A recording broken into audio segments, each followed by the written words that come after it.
Oke, bismillahirrahmanirrahim. Assalamualaikum warahmatullahi wabarakatuh. Boleh dengar ya? Respon. Boleh dengar? Boleh. Boleh Ibu. Dengar Ibu.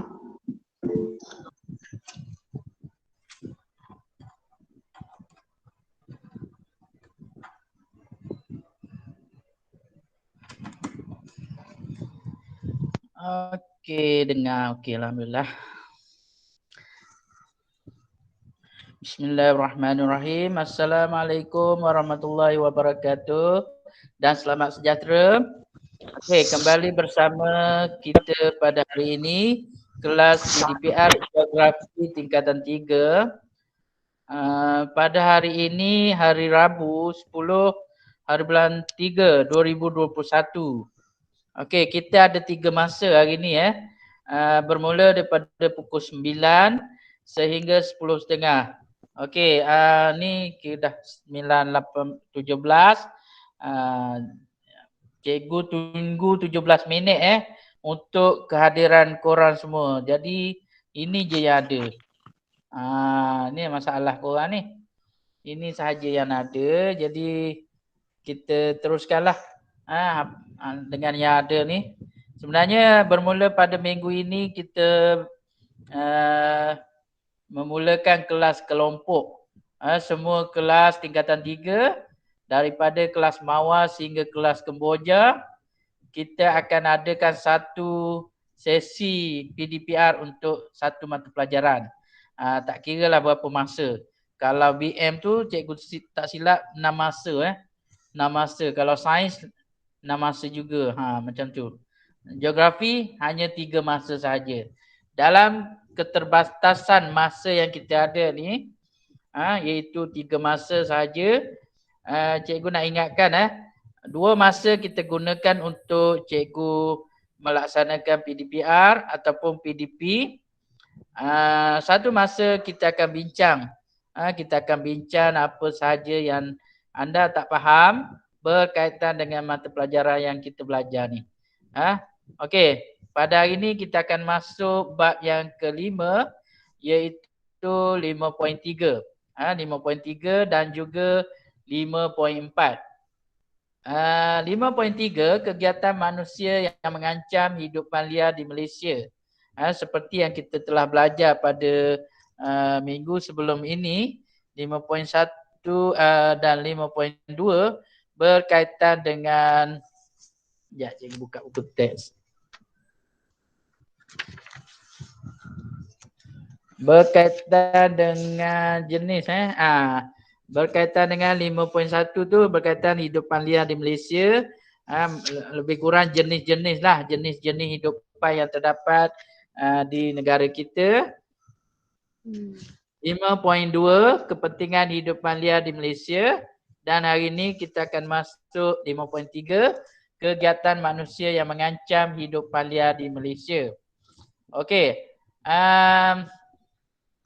Jika kita tengok di persekitaran yang dekat dengan kita, iaitu di Batu Pahat, terutamanya berada di kawasan sekitar sekolah kita. Sekolah kita tu memang famous lah dengan pelbagai jenis hidupan liar yang sering kali mengunjungi sekolah kita. Barangkali mereka pun nak belajar sama seperti kita. Barangkali mereka pun nak makan apa yang kita makan. Itu yang perlu kita fikirkan. Mengapa dia masuk mendekati kita? Okey. Kadang-kadang mereka masuk ini memberi ancaman kepada kita. Contohnya babi. Babi masuk ke kawasan sekolah, memang dia akan menyondol. Sifat dia pun sifat menyondol. Jadi dia akan sondol. Itu kalau ada babi, kamu jangan panik. Duduk di tempat yang tinggi, jauh daripada kawasan yang mereka boleh masuk, boleh naik lah. Okey. Yang kedua monyet. Di kawasan sekolah kita tu ada monyet. Monyet kadang-kadang dia, nasib baik monyet di sekolah kita ni dia bukan yang jenis mengancam. Tetapi kalau sifat monyet tu sebenarnya dia boleh pergi tarik tudung korang ni tarik seluar, tarik kain dan sebagainya.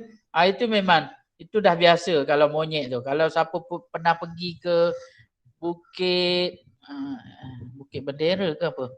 Di Pulau Pinang Pulau Pinang, Taman Bunga tak silap cikgu. Taman Bunga. Dalam Taman Bunga tu dia ada monyet. Dia ada populasi monyet.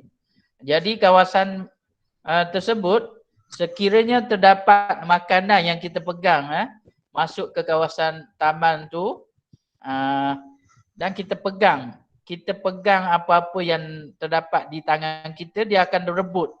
Dia akan tarik. Itu bahaya tu.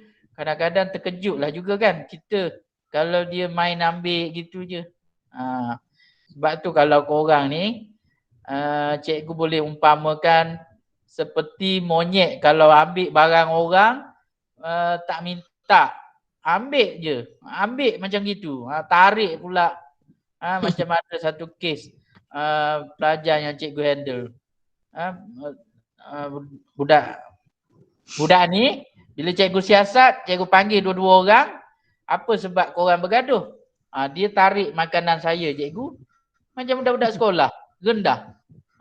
Jadi sekolah menengah tak sepatutnya berperangai macam gitu. Jadi kalau nak apa-apa walaupun makanan sekalipun, tolong minta dengan baik. Apatah lagi kalau minta pensel ke pen ke alat tulis ke, mintalah dengan baik. Jadi bila cikgu buat analogi macam tu, kenalah dengan sifat monyet tu, dia akan tarik je apa yang dia nak. Jadi jangan berperangai seperti monyet. Sama juga dengan membuang sampah merata-rata. Kalau boleh cikgu analogi kan, seperti monyet lah. Bila buang sampah merata-rata tempat, sedangkan ibu bapa anda di rumah telah mendidik awak supaya buang sampah ke dalam tong sampah. Pergi sekolah pula, cikgu pula sambung perkara yang sama. Buanglah sampah ke dalam tong sampah. Tiba-tiba ada satu makhluk buang sampah merata-rata tempat. Makhluk itulah apa makhluk itu sebenarnya? Kalau awak pernah pergi ke sekolah Munshi Sulaiman, Munshi Sulaiman dia letak di satu signboard di kantin tak salah cikgu hanya monyet yang buat sepah. Hanya monyet membuang sampah merata-rata tempat. Kat sekolah kita cikgu tak sampai hatilah nak buat sampai macam gitu. Tetapi cikgu harap bila kita belajar tumbuh-tumbuhan semula jadi, kita belajar hidupan liar di Malaysia, kita kita boleh menjaga kebersihan kerana disebabkan tidak bersihlah hidupan liar ni masuk ke kawasan sekolah kita. Disebabkan makanan bersepah-sepah lah hidupan liar ni masuk ke kawasan sekolah kita. Jadi kesan daripada kita belajar ni, hidupan liar ni adalah kita mesti menjadi orang yang pembersih. Kita mesti jadi orang yang bertanggungjawab menjaga kebersihan di sekolah umpamanya. Kalau masuk kelas je tak payah cikgu suruh bersihkan tempat duduk masing-masing, tak payah. Bila masuk je kelas, ini budaya sekolah pagi. Awak jangan samakan budaya sekolah petang. Sekolah petang tu awak hanya tingkatan 1 dan 2 saja, hanya budak-budak je. Jadi perangai awak pun lebih kurang budak-budak je. Tapi bila awak naik tingkatan 3, tingkatan 3 ni budayanya ada pelajar tingkatan 6, ada pelajar tingkatan 5, ada pelajar tingkatan 4. Maka pelajar-pelajar abang-abang awak, kakak-kakak awak inilah yang memberi kedewasaan kepada anda sekalian. Yang memberi kematangan kepada anda sekalian. Jadi jangan berperangai seperti budak-budak bila berada di sekolah sesi pagi. Ni cikgu bukan menakut-nakutkan awak, tetapi cikgu nak awak bersedia. Bersedia supaya kita menjadi lebih matang. Tak ada dah berlari-lari, kejar situ, kejar sini. Tu tak ada dah. budaya tu dah tidak ada di tingkatan 3, 4, 5, 6. Dan jangan terkejut. Sesi pagi, masalah disiplinnya sangat kurang. Yang hanya bermasalah saja. Cikgu kira berapa persen saja kalau ikut sekolah kita tu. Cikgu diberi kesempatan jaga juga unit disiplin, maka cikgu lihat banyak perbezaan. Bila cikgu berada di sesi petang, banyak sangat kes. Bila cikgu masuk ke kelas, sekejap orang bergaduh, sekejap ni, sekejap tu. Jadi cikgu nak mengajar pun tak senang. Tetapi bila berada di sesi pagi, murid-muridnya begitu matang, jadi kuranglah berdisiplin, kuranglah melakukan perkara-perkara yang tidak berdisiplin ni. Jadi anda semua dah berdisiplin bila masuk sesi pagi. Okey, berbalik kepada cerita kita di dalam buku teks ni. Sebenarnya apa yang cikgu cerita tadi ada kaitan. Bukan tidak ada kaitan, cuma imajinasi awak tu kena tinggi lah. Bila cikgu cerita ni mempunyai kaitan dengan haiwan. Yang pertama kaitan dia adalah kenapa hidupan liar masuk ke kawasan sekolah kita. Yang pertamanya kawasan sekolah kita tu tidak bersih. Mempunyai perkaitan juga kenapa tidak bersih. Kerana kita kurang menjaga kebersihan. Dan di sebalik itu juga mempunyai kaitan juga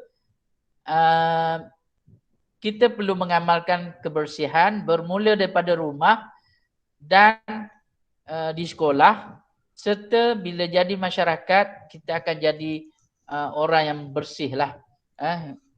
Contoh, cikgu ambil contoh bila pergi ke kedai makan. Walaupun ada pelayan kedai ataupun ada waiters tu, jadi awak tak perlu mengharapkan waiters tu untuk kemaskan tempat makan awak. Jadi selesai je makan, awak kumpulkan siap-siap bersihkan tulang-tulang ke apa ke, masuk ke dalam pinggan yang tak digunakan tu, yang telah selesai makan masuk dalam tu, susun betul-betul. Jadi waiters datang, dia akan tengok, oh ni orang ni adalah orang yang berdisiplin. Itu yang cikgu nak terapkan.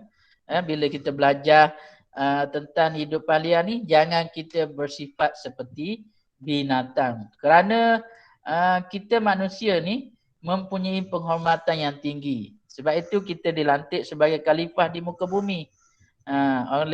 Okey. Berkaitan dengan 5.3, kegiatan manusia yang mengancam hidupan liar di Malaysia. Penglibatan manusia dalam pelbagai aktiviti seperti pembalakan, pengkuarian, pembinaan empangan, pertanian, pengangkutan dan perhubungan telah memberi kesan kepada hidupan liar. Okey, bila cerita tentang kegiatan manusia ni, kegiatan manusia ni, ni. Jadi soalan lepas ni dia akan tanya apakah kegiatan manusia yang boleh menjejaskan kawasan tersebut contohnya. Bila dibagi peta, dia akan tanya soalan kegiatan manusia. Bila dia tanya soalan kegiatan manusia, maka awak kena jawab inilah. Pembalakan, pengkuarian, ni. Pembalakan, pengkuarian. Yang ni cikgu akan ajar macam mana cara nak jawab. Cara nak jawab periksa. Bila dia tanya tentang kegiatan manusia. Kena ada contoh, kena ada huraian lah. Okey. Pembalakan. Kegiatan pembalakan menyebabkan kemusnahan habitat flora dan fauna. Permukaan tanah terdedah kepada ejen-ejen hakisan. Okey, kurangnya proses sejat peluhan, peningkatan kandungan karbon dioksida.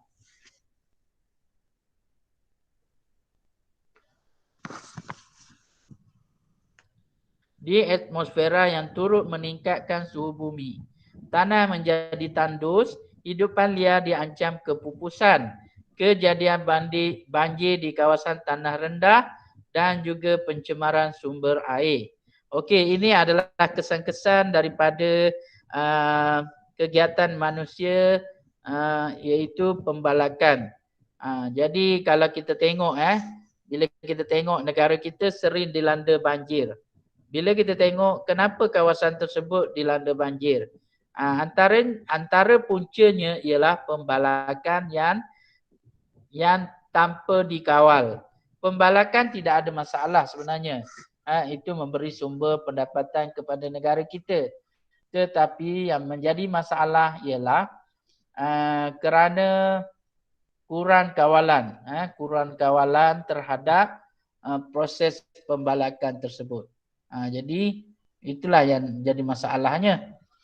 Dan bila kita tahu kita tahu punca ataupun kesan daripada pembalakan ini, maka kita kena elakkan daripada berlakunya benda-benda ni lah, kesan-kesan ni. Kemusnahan habitat flora dan fauna. Flora ni adalah tumbuhan, fauna ialah hidupan liar. Okey, permukaan tanah terdedah kepada ejen hakisan. Ejen hakisan maksudnya bila pembalakan tu berlaku, maka kurangnya cengkaman akar tumbuh-tumbuhan ini, maka tanah-tanah tersebut akan menjadi longgar. Bila menjadi longgar akan terdedah kepada hakisan. Okey, kurangnya proses sejat peluhan. Sejak peluhan ni seperti yang kita tahu, tumbuh-tumbuhan ini dia ada proses sejak peluhan. Sejak peluhan ni daun-daun dia ni memberi kawasan tersebut nyaman lah. Jadi bila tidak ada daun, kawasan itu akan terdedah kepada kepanasan. Okey, jadi tidak berlaku proses sejak peluhan. Peningkatan kandungan karbon dioksida pula merupakan kesan daripada tindakan manusia yang melakukan aktiviti pembalakan. Sudah tentulah bila daun tak ada, bila pokok tak ada, jadi karbon dioksida yang disedut oleh daun tersebut, oleh pokok tersebut, dah jadi karbon dioksida itu berlega di ruangan atmosfera, tidak disedut oleh tumbuh-tumbuhan ini. Okey, tanah menjadi tandus. Tanah menjadi tandus sudah tentulah bila kita melakukan pembalakan, tanah itu akan menjadi tandus. Okey, hidupan liar diancam kepupusan. Kepupusan ini kesan yang mempunyai kaitan dengan hidupan liar lah. Jadi kenapa proses pembalakan ini memberi kesan kepada hidupan liar? Bila berlaku kemusnahan ke atas ni semua, kesan yang akhirnya adalah kepada hidupan liar dan juga kepada manusia juga. Okey. Kegiatan manusia yang kedua iaitu pengkuarian. Aktiviti letupan bongkah batu di kawasan kuari mengakibatkan kemusnahan habitat hidupan liar. Bunyi bising di kawasan kuari dan sekitar mengganggu ketenteraman hidupan liar. Jadi ketenteraman hidupan liar ini harus dijaga supaya hidupan liar ini boleh melakukan kehidupannya seharian. Jadi mereka nak membiak, mereka nak fitrah mereka sebagai hidupan liar ini tidak diganggu oleh aktiviti manusia. Jadi aktiviti pengkuarian ini jelas menunjukkan ia mengganggu hidupan liar akibat daripada bunyi bising. Kuari ni kalau awak pernah pergi ke kawasan kuari, dia bunyi bising akibat pemecahan batu tersebut. Grrrr, gitu. Benda tu kuat bunyinya. Bila kuat, mengancam hidupan liar yang nak membiak. Jadi akhirnya hidupan liar kat situ akan menjadi pupus. Okey, pencemaran udara melalui habuk dan juga debu kering yang terampai di udara. Yang ni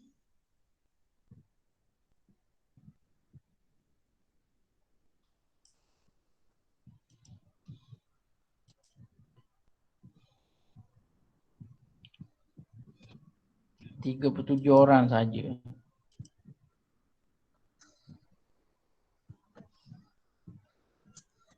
Okey, pencemaran air melalui air atas. Pencemaran udara melalui habuk dan debu kering yang terampai di udara. Sudah tentulah aktiviti pengkuarian ini telah menghasilkan debu dan juga habuk. Dan bila angin datang, dia akan menyebabkan berlakunya pencemaran udara. Okey, seterusnya pencemaran air melalui air larian permukaan yang membawa debu dan kotoran ke sungai. Jadi bila debu dan habuk itu terampai di udara, bila datangnya hujan, hujan tersebut akan turun dan habuk dan debu tu terkenalah, kena air tu. Bila turun sekali dengan hujan, maka air hujan itu membawa debu dan kotoran ke sungai. Jadi air sungai pula yang akan tercemar. Bila air sungai tercemar, maka hidupan liar dalam air sungai itu pula akan pupus, akan mati. Okey, berlaku banjir di kawasan yang rendah. Hidupan liar terpaksa mencari habitat baharu yang lebih selamat. Yang ni pun mempunyai kesan kepada kepada hidupan liar.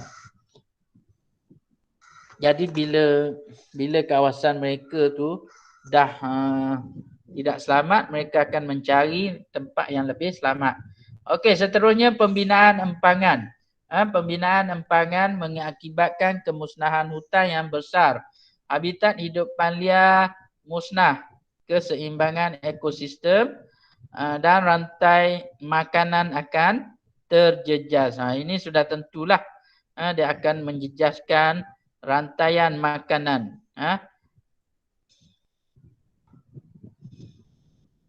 Dia akan menjejaskan rantaian makanan. Bila rantaian makanan terjejas, akan putuslah satu fungsi keseimbangan ekosistem tersebut. Okey, seterusnya aktiviti ataupun kegiatan manusia yang boleh mengancam hidupan liar ialah aktiviti pertanian. Kawasan hutan yang diteroka dan diganti dengan tanaman seperti getah dan kelapa sawit menyebabkan landscape asal berubah. Ini kawasan-kawasan yang ditanam dengan kelapa sawit. Kawasan ini biasanya kawasan ini akan berlaku benda-benda ni lah, landscape asal berubah, rantai makanan dalam ekosistem terganggu, kemusnahan habitat hidupan liar, kualiti tanah merosot, hidupan air terjejas apabila racun serangga dan bahan kimia dibawa oleh air larian permukaan ke sungai. Ini adalah kesan-kesan daripada kegiatan manusia melalui aktiviti pertanian. Kalau awak jawab biasa, kalau dia tanya kegiatan manusia, janganlah tulis menoreh getah. Kegiatan manusia ialah pertanian. Jadi kalau nak tulis menoreh getah tu, awak kena buat di bahagian huraian. Misalnya penduduk di kawasan barat peta, mereka melakukan aktiviti seperti menoreh getah. Okey, boleh macam tu, huraian. Jadikan huraian. Okey, hidupan air terjejas apabila racun serangga dan bahan kimia dibawa oleh air larian permukaan ke sungai. Dan seterusnya, kegiatan manusia yang boleh mengancam hidupan liar iaitu pengangkutan dan perhubungan. Okey, negara kita sedang merupakan negara yang sedang membangun. Jadi kegiatan seperti membina kawasan perhubungan iaitu lebuh-raya dan juga kawasan-kawasan yang menyediakan sistem pengangkutan yang baik akan menyebabkan berlakunya penebangan hutan yang luas. Contohnya cikgu pernah pergi di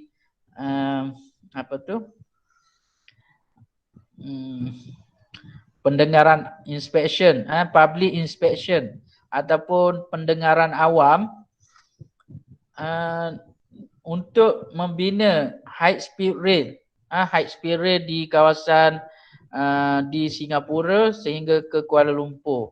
Dalam perbincangan cikgu dengan pegawai yang ingin melaksanakan projek high speed rail ni, cikgu tanya bagaimana kesan terhadap hutan yang akan diambil untuk dijadikan kawasan pengangkutan itu. Cikgu tanya kenapa, bagaimana nak mengembalikan hutan-hutan yang telah diambil untuk dibuka kawasan pengangkutan dan juga perhubungan high speed rail ni. Sekiranya high speed rail ini berjaya dibina, maka sudah tentulah hutan yang luas akan ditebang di kawasan-kawasan yang melalui stesen-stesen tersebut. Misalnya di Batu Pahat ni ada stesen juga, stesen high speed rail, maka hutan di kawasan Batu Pahat ini akan ditebang untuk memberi laluan kepada sistem pengangkutan tersebut. Jadi sekiranya hutan yang luas itu ditebang, adakah usaha pihak-pihak tertentu untuk melakukan tanaman balik hutan tersebut? Hutan yang telah dibuka tu, adakah ditanam balik di kawasan yang terjejas tu akibat daripada nak ambil tanah untuk dijadikan kawasan sistem pengangkutan ini, adakah akan ditanam balik? Cikgu tanya pegawai tersebut. Okey, hidupan liar terganggu. Sudah tentulah bila kita ambil kawasan habitat hidupan liar tersebut, maka hidupan liar itu akan terganggu. Okey, hidupan liar bertindak mencari habitat yang baharu. Ini sudah tentulah bila habitat asalnya terganggu, mereka akan mencari kawasan baru.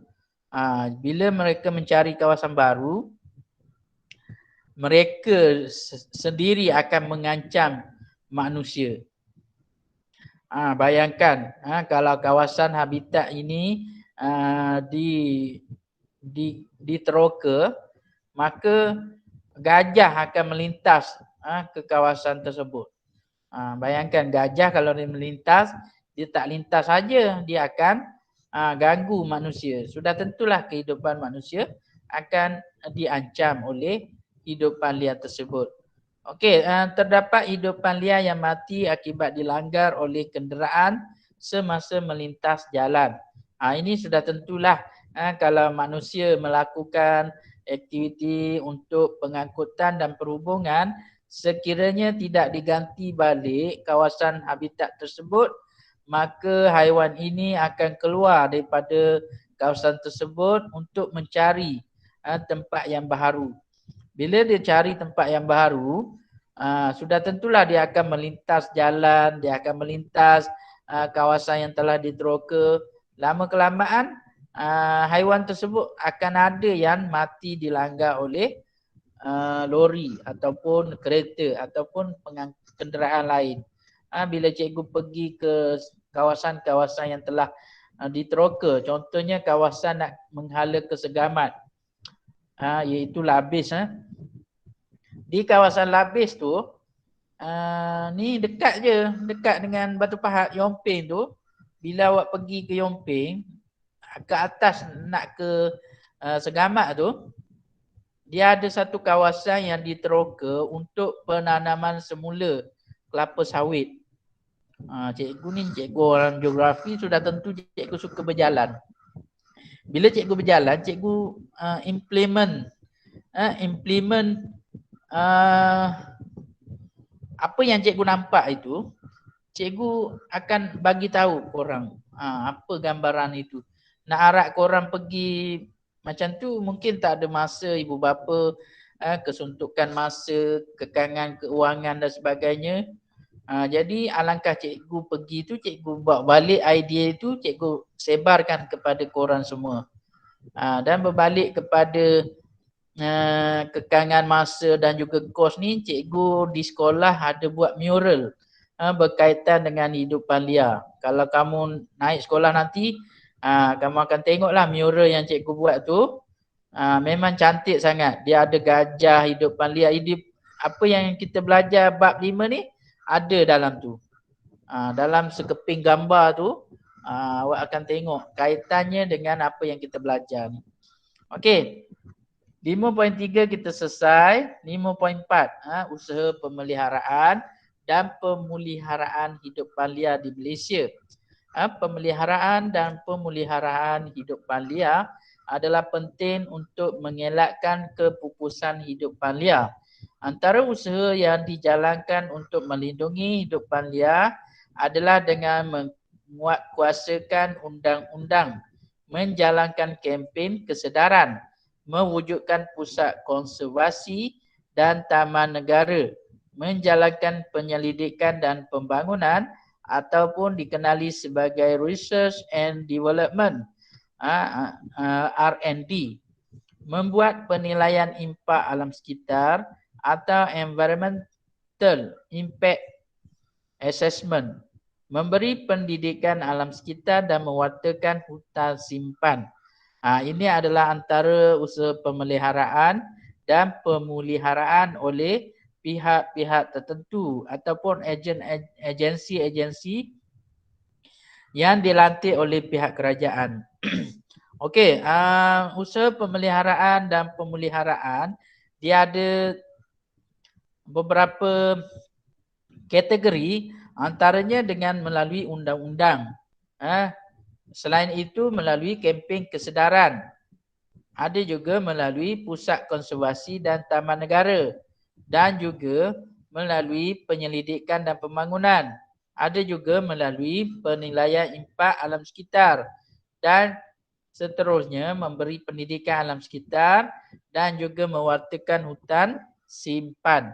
Okey, melalui undang-undang, awak kena ingat 3 akta ini. Yang pertama, Akta Kualiti Alam Sekitar 1974, pindaan 1985. Yang ni ataupun dikenali sebagai AKAS, mewartakan kawasan yang kaya dengan sumber sebagai kawasan pemeliharaan seperti taman negara dan taman laut. Okey, AKAS ni memang dia berfungsi untuk memelihara kawasan taman negara dan juga taman laut. Okey, berbalik kepada taman negara, cikgu dapat satu mesej malam berkaitan dengan taman negara. Sekejap cikgu nak baca.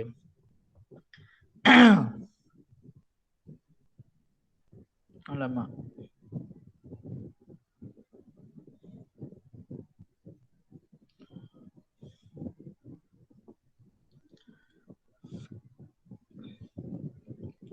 Okey, mulai 10 Mac tak silap cikgu. Cikgu tak boleh buka. Cikgu punya storage dah penuh ni. Mulai Mac, 10 Mac Taman negara di kawasan Johor ni telah dibuka. Jadi bolehlah pergi melancong ke kawasan taman negara. Jadi ajaklah ibu bapa korang besok hari cuti, bawa anak-anak pergi melancong ke kawasan Taman Negara. Boleh. Dah boleh pergi Sekejap cikgu nak baca story cikgu dah penuh macam manalah. Jadi Taman Negara. Ada apa-apa nak tanya tak? Setakat yang cikgu ajar tadi 5.3 tu. Tak ada. Tak ada. Tanyalah sikit. Ada soalan tapi saya lupa. Tak ada soalan? Tak ada. Tak tahu nak pergi soalan apa. Cuba fikirkan soalan. Ni. Cikgu. Sekejap cikgu hantar kat Telegram lah.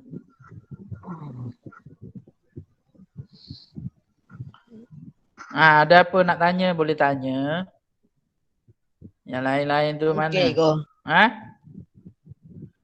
Daniel ke apa tu? Cikgu. Daniel.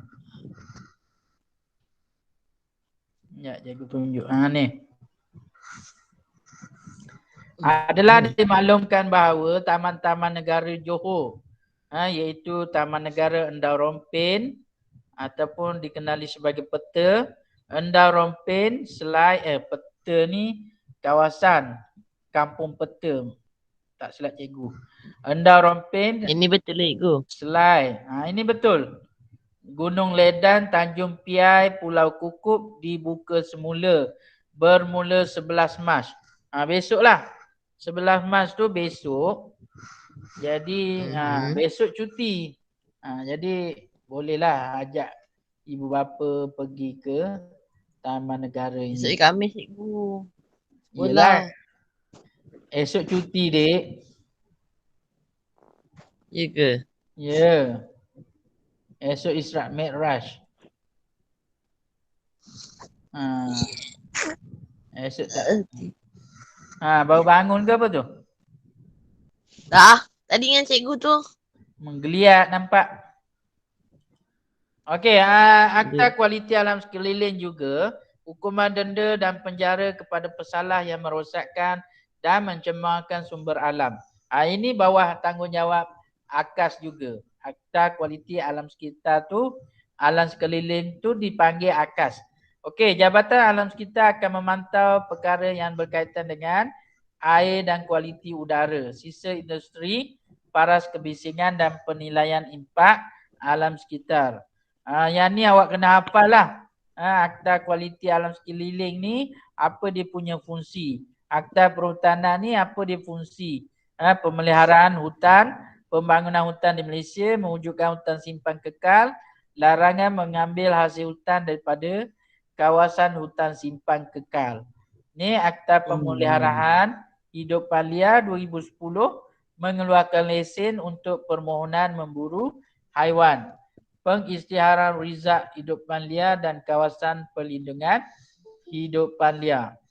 Okey, apa maksud taman laut, apa maksud pemeliharaan dan juga apa maksud pemeliharaan, awak boleh baca kat sini.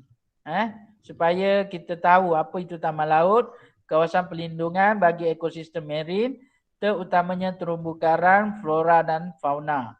Pemeliharaan iaitu usaha mengekalkan keadaan asal sumber alam terjadi daripada musnah.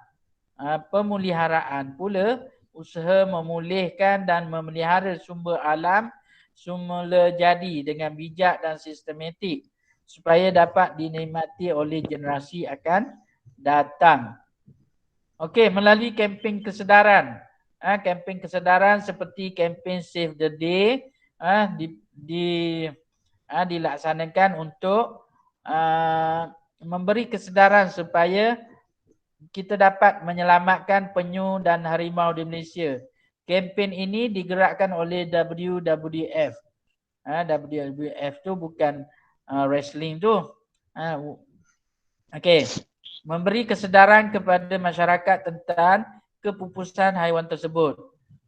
Kempen We Hug Tapir 2018 Kempen ini sempena Hari Tapis Sedunia yang disambut pada 27 April setiap tahun. Meningkatkan kesedaran bahawa tapir merupakan spesies yang hampir pupus. Menjelaskan jenis spesies tapir, habitat tapir dan mendidik generasi muda akan kepentingan menjaga dan memelihara tapir. Okey, kempen kurangkan penggunaan beg plastik, hari tanpa beg plastik.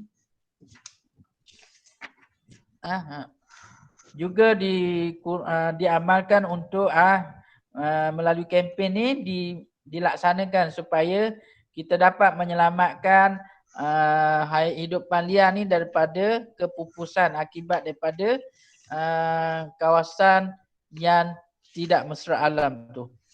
Oh, banyak hebat ni. Okey,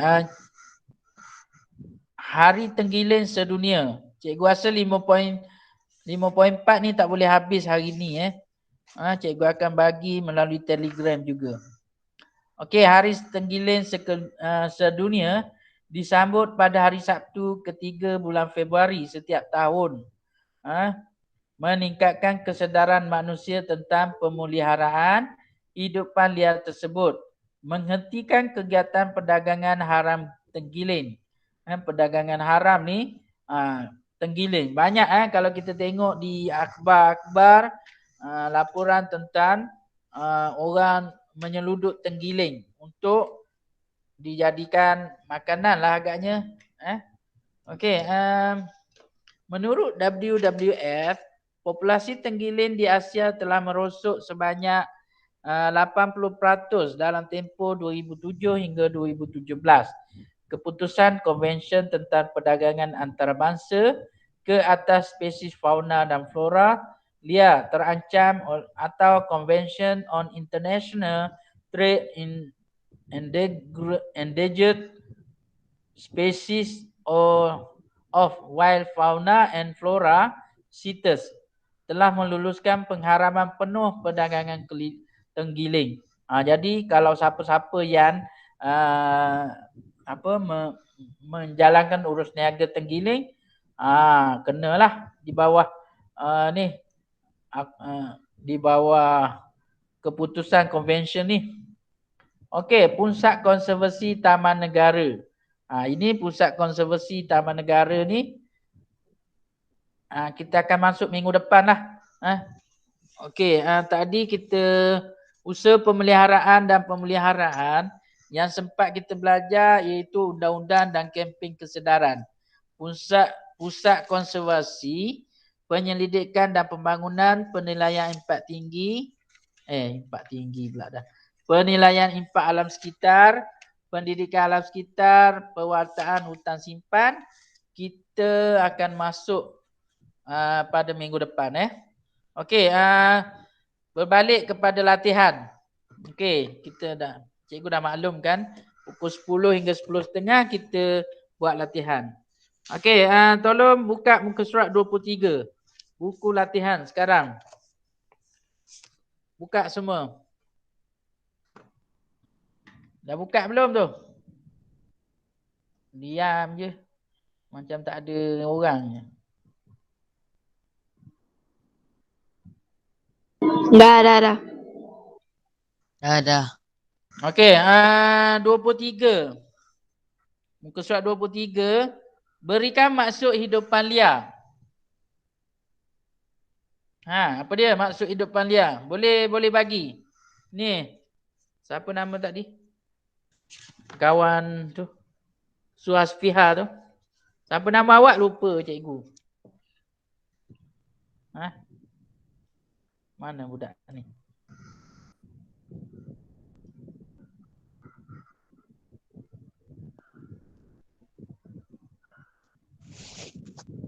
Mana ni?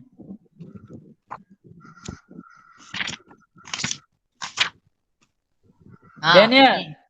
Ya. Daniel. Sebutkan hidupan liar tu apa dia? Maksud dia. Muka surat 78 tu. Okey. Hidupan liar ialah spesies haiwan liar atau burung liar sama ada yang dilindungi sepenuhnya atau yang dilindungi Zitebra, Zitebrata, and Invertebrata, hidup atau mati, matang atau tidak matang, dan sama ada boleh dijinakkan atau dibiarkan dalam kurungan atau tidak. Okey. Baca sekali sumber tu. Sumber mana? Itulah sumber Akta Pemeliharaan Hidupan Liar. Baca. Sekejap. Bawah dia tu. Buku tab 78 tu. Lepas awak baca habis tu, yang dia buat dalam kurungan tu. Nampak tak? Oh, nampak. Akta Pemeliharaan Hidupan Liar. 2010. 2010. Okey. Sumber tu penting bila nanti kita buat kerja khusus ataupun kerja lapangan. Sumber ini memberi markah kepada awak. Cikgu tak pasti lagi cikgu tidak dapat arahan pelaksanaan kerja khusus. Tapi cikgu maklumkan awal-awal bahawa format kerja khusus, mana-mana sumber yang awak petik, awak kena tulis macam ginilah. Kurungan, tulis sumber, lepas tu titik 2 bertindih, Akta Pemeliharaan Hidupan Liar 2010. Termasuklah bila awak menulis soalan nombor 1 tu. Tulis sekarang. Semua pelajar yang cikgu ni, yang cikgu ajar hari ni, tolong tulis sekarang. Hidupan liar dan send kan. Bila dah siap send dalam grup, dalam sama ada PM cikgu atau dalam grup. Cikgu. Okay. Nak tulis sekali sumber atas tu. Ya, sumber tulis. Tulis sekarang. Kita sekarang ni dalam kelas jadi sama seperti dalam kelas kat sekolah kita lah. Bila cikgu suruh menyalin, semua pelajar salin. Bila cikgu suruh cikgu sedang menerangkan, jangan pula salin. Dengar dulu apa yang cikgu terangkan ataupun jelaskan. Okey. Cepat. Mana ni? Camelia, dah ada buat tak Camelia? Kau buka saja ke pergi mana entah apa ni? Ada tak Camelia? Oh Camelia. Naufal Bajra boleh. Elvia salin sekarang. Siap. Cepat siap. Belajar ibu. Belajar lah. Okey. Siapa yang dah siap tulis kat sini? Dah. Yang ni ada markah nanti cikgu kumpulkan. Ni cikgu punya sistem ni. Ni dekat chat ni. Cikgu punya sistem ni dia akan automatic detect siapa yang dah Fongkayun dah. Transition dah. Wijitan, Sembilan, Yatawen, Syahir, Yuwengan, Lim Shen Yu dah. Kalau kamu tulis dah gini semua, maksudnya pelajar cikgu tu ada lah. Puan Noreha tak dia ada. Puan Noreha pun ada. Komen sikit Puan Noreha. Okey, tanyalah kepada Cikgu Jabar kerana menguruskan perjalanan PDPR pada hari ini. Okey, bagi pelajar saya 3 Mawar dan 3 Mawar, 3 Kemboja, 3 Siantan lah sebelum ni. Saya harapkan dapat terus buat latihan sebelum ini. Saya masih boleh terima. Sebab apa? Latihan kamu daripada modul itu akan saya jadikan sebagai pentaksiran dek darjah. Dan keputusan daripada situ nanti akan kami jadikan sebagai panduan untuk meletakkan awak di kelas mana tingkatan 4. Jadi saya harap semua sekali sempat-sempatkanlah diri awak semua untuk buat latihan tersebut. Jangan sampai nanti sampai masa cikgu minta awak Hantar baru nak buat, nanti kita akan jam. Jam urusan masa awak akan terhad masa tu. Okey, itu saja Jabbar. Terima kasih. Terima kasih. Terima kasih Puan Narhan. Okey, itu adalah pesanan daripada Puan Noreha mewakili semua rakan-rakan guru geografi supaya kita di kesempatan ini buatlah kerja sehingga bab 5. Kita dah bab 5 ni sekarang jadi bila naik sekolah nanti jangan ada lagi pelajar yang belum siap sehingga bab 5. Sebabnya ini membantu awak untuk kita orang cikgu-cikgu ni menilai menilai awak untuk diletakkan di kelas mana nanti tingkatan 4. Benda-benda ini memberi nilai tambah kepada korang semualah. Jadi jangan salahkan cikgu pula. Kenapa cikgu saya kelas 4 Kemboja. Jadi macam mana tu cikgu nak jawab? Sebab ada kelas cikgu tahun lepas daripada 3 Kemboja, cikgu jaga 3 Kemboja. Lepas tu bila naik tingkatan 4 dah keluar senarai nama, kamu di kelas mana, dia mesej cikgu, cikgu boleh tak tolong saya nak duduk kelas teratai, saya nak ambil perdagangan, saya nak ambil fisik account, tolonglah cikgu, saya akan buat balik periksa. Amboi, nak buat balik tu kenapa tak belajar masa cikgu masuk kelas tu, cikgu bagi tahu. Cikgu bagi tahu macam gini juga dalam kelas. Tolong belajar betul-betul, nanti naik tingkatan 4 kamu jangan salahkan cikgu bila kamu berada di kelas mana, sebab penetapan kelas itu bergantung kepada kemampuan kamu untuk belajar. Jadi kalau geografi, contohnya geografi, kalau kamu tak buat modul ni, macam mana cikgu nak apa tu? Nak nilai kamu. Nak buat pentaksiran ni untuk menilai kamu tahap kemampuan kamu untuk belajar di tingkat 4 nanti. Jadi nasihat cikgu lagi sekali, tolong siapkan daripada bab 1 hingga bab 5. Sekarang ni bab 5. Dalam tempoh sekarang hingga bulan 4 nanti cikgu rasa kita dah boleh sampai bab 7.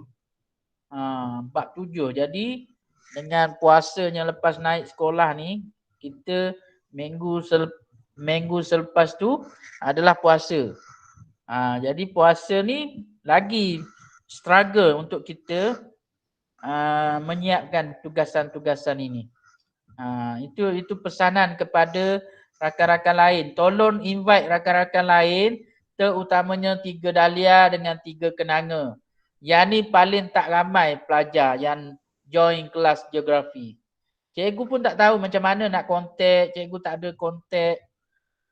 Jadi cikgu mengharapkan kalian semua ni sampaikan kepada pelajar lain.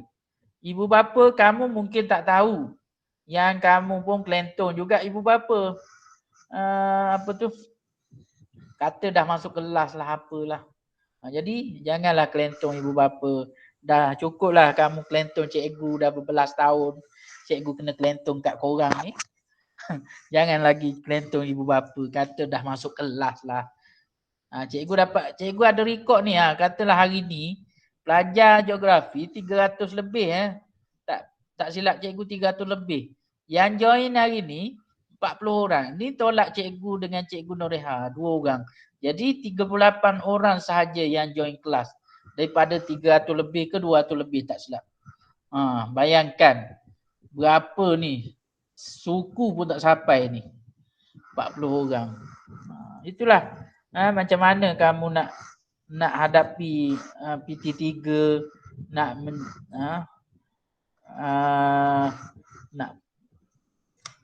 catch up silibus ini ni. Okey, seterusnya nombor 2, nyatakan namakan hidup Panlia di bawah dan nyatakan beberapa faktor berkenaan hidupan liar tersebut. Yang ni pun masih tahap penguasaan 1. Okey, fakta hidupan liar. Yang atas tu apa benda tu? Binatang apa? Siapa boleh jawab? Jawab kat ruangan komen ni. Korang tak nak buka mic, jawab kat ruangan komen. Gambar A tu, apa dia? Harimau Malaya. Okey, betul. Tahniah. Siapa lagi? Elvia, Luqman, Camelia, Sam Wifen, Taranjit. Taranjit, Malaya bukan Melaya. Malaya. Syahir, Ikhwan, Harimau Malaya. Okey. Ni dah kira pentaksiran juga ni. Cikgu dalam laporan PDPR cikgu, dia ada pentaksiran sama ada melalui tulisan, lisan. Itu yang cikgu ni sekarang ni cikgu lisan lah. Tulisan tu berdasarkan modul kamu ni. Jadi kena buat juga dekat tulis terus. A tu adalah Harimau Malaya. Sambil-sambil korang type dekat chat ni, tulis juga dekat modul tu. Fakta hidupan liar nanti habis kelas baru kamu tulis. Okey, B apa dia B? Taranjit B. B orang hutan. Comel je anak dia tu. Kecil molek. Ni si siapa tu? Zulfitri tak ada ni pagi ni. Sembang dekat IG bukan main. Orang hutan, bukan hutan Syahir. Hutan. Bukan hutan. Kena ikut ni lah. Nanti kalau awak dah biasa tulis macam gini, cikgu bimbang bila bahagian C, cikgu tak pasti format terkini dia terima tak. Orang hutan. Jadi kena tulis hutan. U-T-A-N. Okey, C. C apa dia C? Gajah pygmy. Okey, bagus. Gajah pygmy. Jadi fakta hidupan liar ni kamu akan tulis lepas ni. Gajah pygmy ke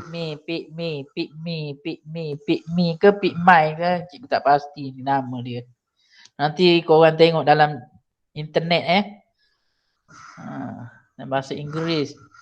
Inilah bahasa Inggeris dimelayukan. Kita pun kena ikut bahasa Inggeris juga sebutan. Kalau sebutan Melayu tu MY tu dia jadi mi ke? Okey, siapa lagi? Type dekat ni. Penyu belum lagi. Belum tanya lagi. Siapa nak cakap tu?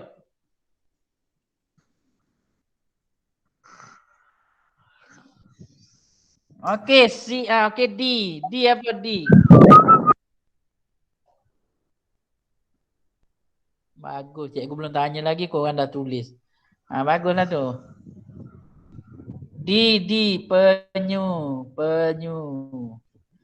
Siapa yang buat cek ni, cikgu anggap dia sebagai pelajar yang aktif. Cikgu pun ada markah juga. Pembelajar yang aktif. Dalam SKPMG 2. Puan Noreha pemantau cikgu. Ini mewujudkan suasana pembelajaran yang aktif. Jadi bila kita bersoal jawab dengan murid-murid kita bersoal jawab macam ni lah. Dalam kelas pun bila cikgu tanya kamu jawab macam gini. Semua mata pelajaran bukan geografi sahaja. Okey, nanti fakta hidupan liar ni kamu akan tulis bila waktu free lah. Ni rasanya 10.30 hingga 11 ada tempoh rehat. Jadi sambil-sambil kamu rehat tu, kamu siapkan modul ni 5.2 nanti. 5.2 kita habiskan sikit. Puan Noreha ada nak tambah? Setakat ni tak ada lah, Abah. Nampaknya cikgu pakar kita dah lebih excellent daripada saya ni. Tahniah sangat. Teruskanlah, saya tak nak ganggu. Okey. Okey, 5.2 pelajar semua. Buka muka surat 24. Kepentingan hidupan liar di Malaysia. Okey, kita ada 3 kepentingan hidupan liar di Malaysia. Cuba rujuk buku teks muka surat 80. Boleh sebutkan 3. Buat nombor 1, nombor 2, nombor 3 macam ni. 1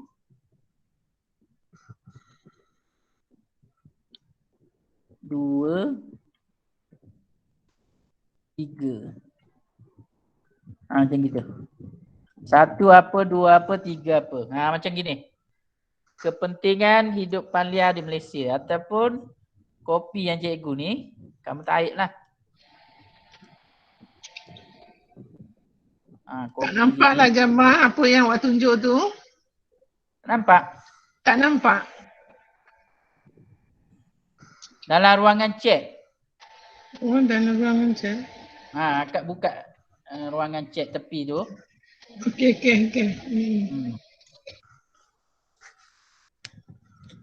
Okey, untuk pengetahuan pelajar-pelajar geografi cikgu punya style dengan Puan Noreha.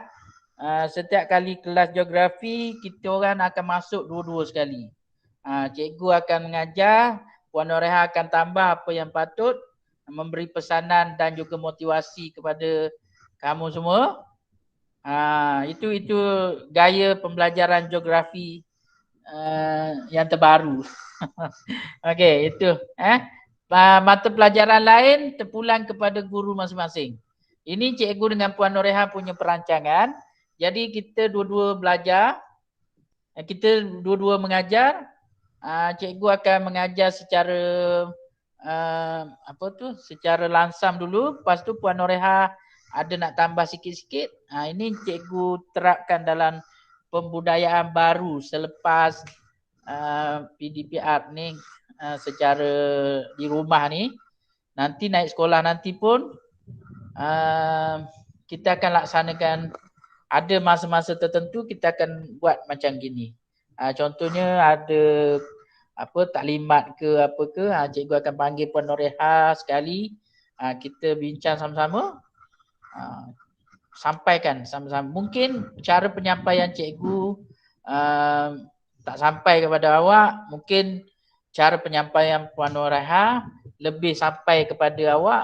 Puan Noreha tu cikgu berpengalaman hampir 25 tahun sebagai guru geografi. Cikgu ni baru 10 tahun. Dia merupakan mentor kepada cikgu juga. Sebelum cikgu mohon guru cemerlang tu, cikgu dapat nasihat. Dialah orang yang pertama cikgu dapatkan nasihat. Boleh ke nak mohon guru cemerlang ni kalau tanpa nasihat daripada mentor? Kita kena improve diri kita dulu, baru kita tanya mentor-mentor, barulah kita go on. Gitu.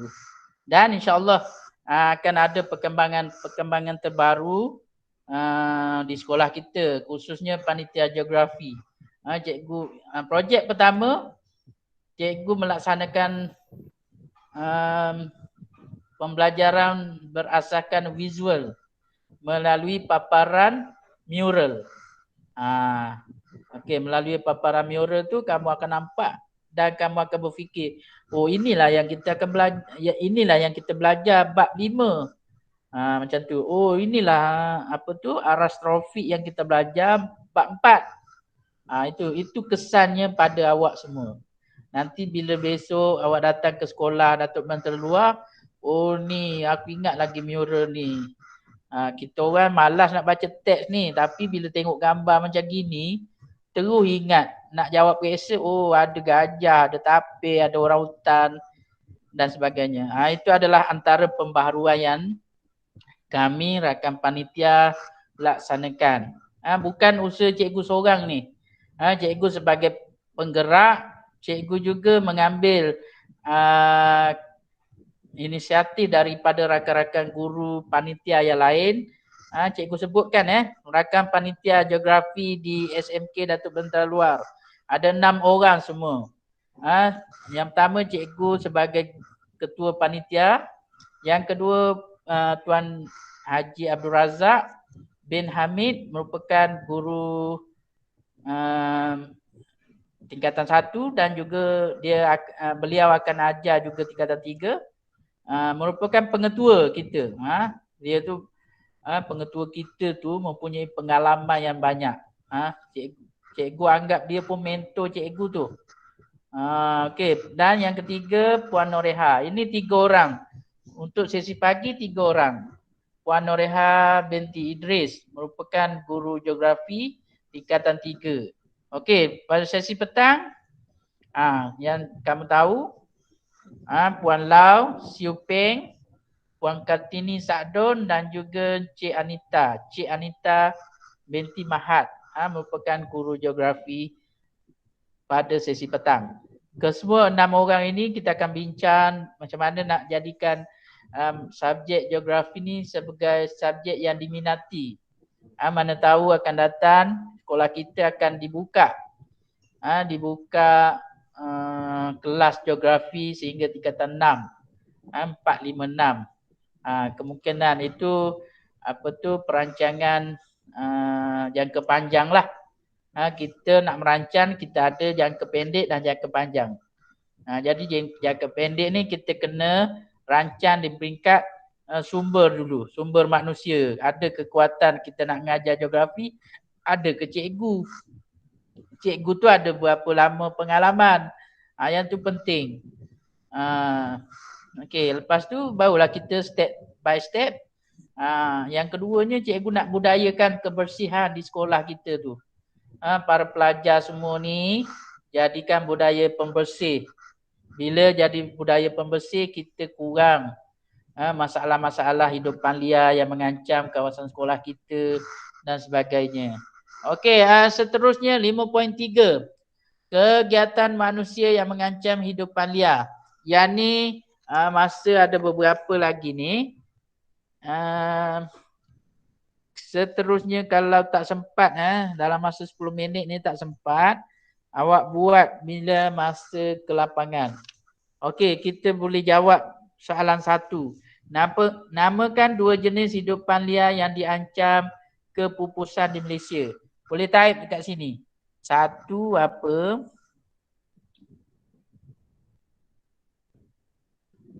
2 apa? Type sini. Namakan 2 jenis hidupan liar yang diancam kepupusan di Malaysia. Boleh namakan tak? Type kat sini di ruangan chat. 2 jenis tu merujuk kepada jenis hidupan liar lah. Contohnya harimau Malaya, orang hutan, macam gitu. Type je kat sini. Okey, cikgu tunggu. Harimau Malaya penyu. Enggan tapir, harimau Malaya enggan. Jawapan boleh berbeza Tidak ada masalah. Asalkan merujuk kepada buku teks. Muka surat 78, 79. 78, 79. Haiwan-haiwan yang diancam.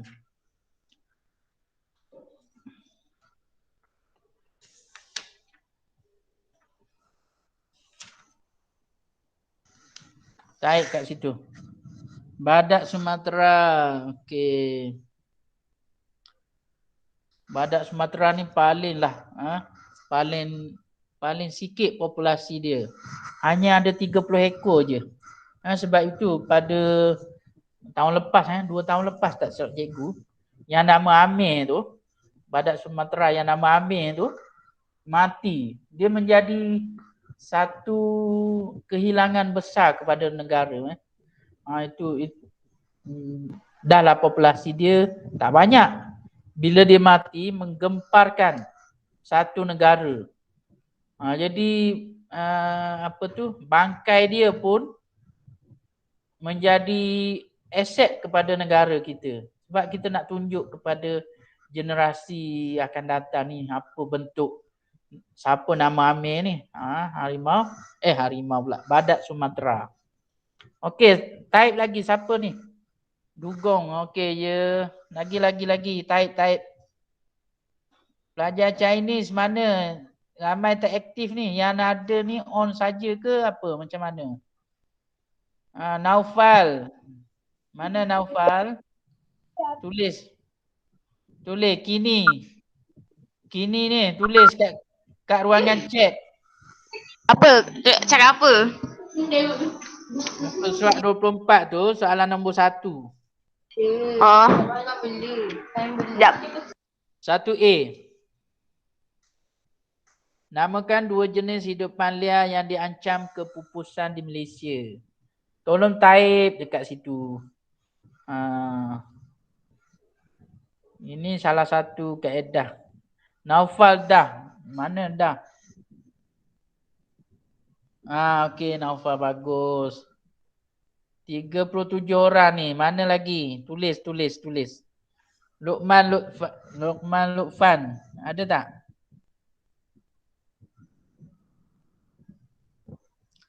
Okey, sambil-sambil korang burung kenyalang. Tak ada ke burung kenyalang kat sini? Jangan tulis selain daripada yang dipamerkan di dalam buku teks ni. Erzoro. Tulis balik burung enggang. Kalau burung enggan dan juga orang hutan, tulis yang mudah-mudah. Enggan gajah pigmi. Okey, bagus. Poster ada. Erzoro. Okey, poster tak ada buku teks.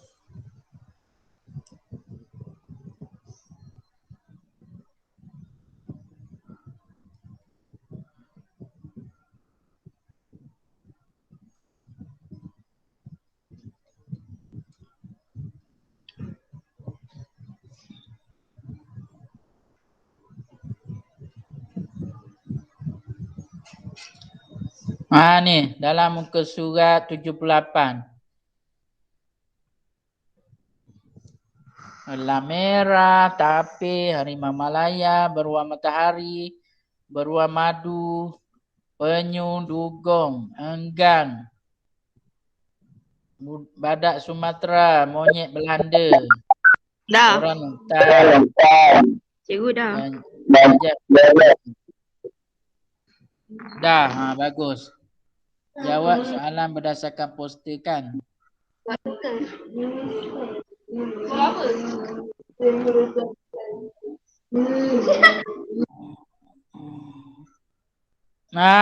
Okey, betul.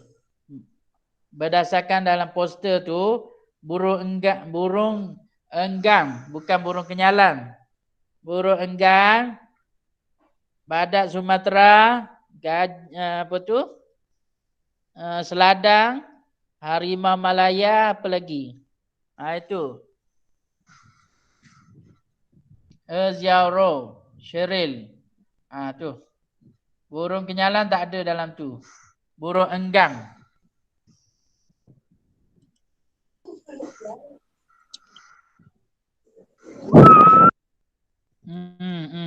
Apa benda lah tu? Okey, B. Mengapakah haiwan-haiwan tersebut diancam kepupusan? Kenapa haiwan yang dalam poster tu diancam kepupusan? Baru je kita belajar tadi. Apa benda? Sebab apa? Diancam kepupusan.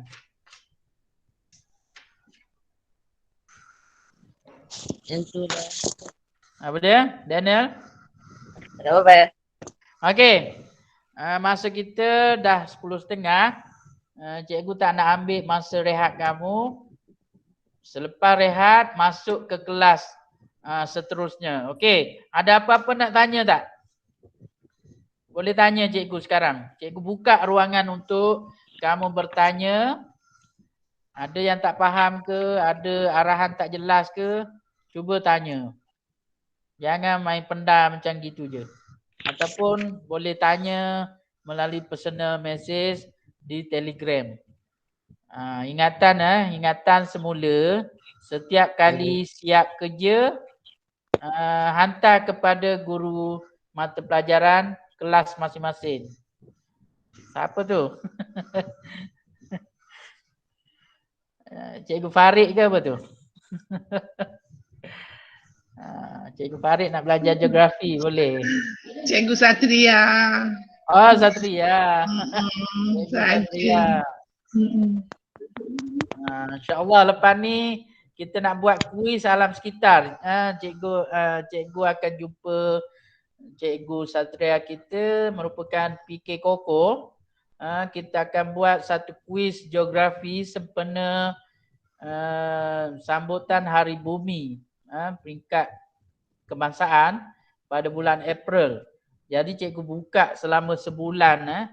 Sebulan cikgu buat kuis tu, ada sijil. Sijil penyertaan tu kita boleh gunakan untuk markah PAJSK. Dan cikgu akan jumpa Cik Satria supaya kita dapat membawa pelajar-pelajar ini untuk kecemerlangan co-curriculum. Tugas cikgu bukan hanya cemerlangkan geografi saja. Cikgu akan cemerlangkan co-curriculum, cemerlangkan juga HAM. Tahun lepas alhamdulillah kita telah memenangi SSDM peringkat negeri Johor. Dan tahun lepas juga cikgu telah menghantar penyertaan dalam bidang geografi peringkat antarabangsa. Tahun ni insya-Allah kita akan fokus kepada bidang co-curriculum. Untuk cikgu tak berani nak cakap di peringkat apa lagi. Cuma kita cuba usahakan di peringkat sekolah dulu. Kalau di peringkat sekolah kita pun dapat sambutan, insya-Allah di peringkat kebangsaan juga akan dapat sambutan. Untuk pengetahuan pelajar cikgu semua, pada PKP 1.0 tahun lepas tu, cikgu buat kuis dan dijawab oleh 10,000 orang murid seluruh Malaysia. Sebab tu cikgu kata ni kuasa viral kita ni, link tu cikgu akan pamerkan dalam grup dan mana-mana pelajar boleh jawab kuis tersebut. Okey, Daniel nak tanya apa Daniel? Tak ada. Tak ada, tutup mic. Okey, itu yang cikgu nak terapkan kepada sekolah kita ni. Pelajar-pelajar Datuk Mentara Luar ni mempunyai pelajar yang hebat. Hebat macam mana? Bila belajar tu kita belajar secara smart. Smart secara bijak lah. Cara menulis nota, cara belajar, cara nak aktifkan co-curriculum walaupun dalam kekangan PDPR macam ni. Ada cara dia. Nanti cikgu akan sampaikan pada lain ketika. Okey, itu saja pada hari ini. Sekian, terima kasih kepada pelajar-pelajar yang mengikuti kelas, yang berjaya mengikuti kelas pada hari ini. Cikgu ucapkan syabas dan tahniah. Dan cikgu akan catatkan dalam SSDM mana-mana pelajar yang mengikuti kelas cikgu pada hari ini, cikgu akan bagi token dalam SSDM untuk kamu bersemangat lagi dan maklumkan kepada pelajar-pelajar lain supaya nak join kelas geografi. Okey, boleh? Jomlah belajar geografi bersama Cikgu Jabar dan Cikgu Noreha. Sekian, terima kasih. Assalamualaikum warahmatullahi wabarakatuh. Bye.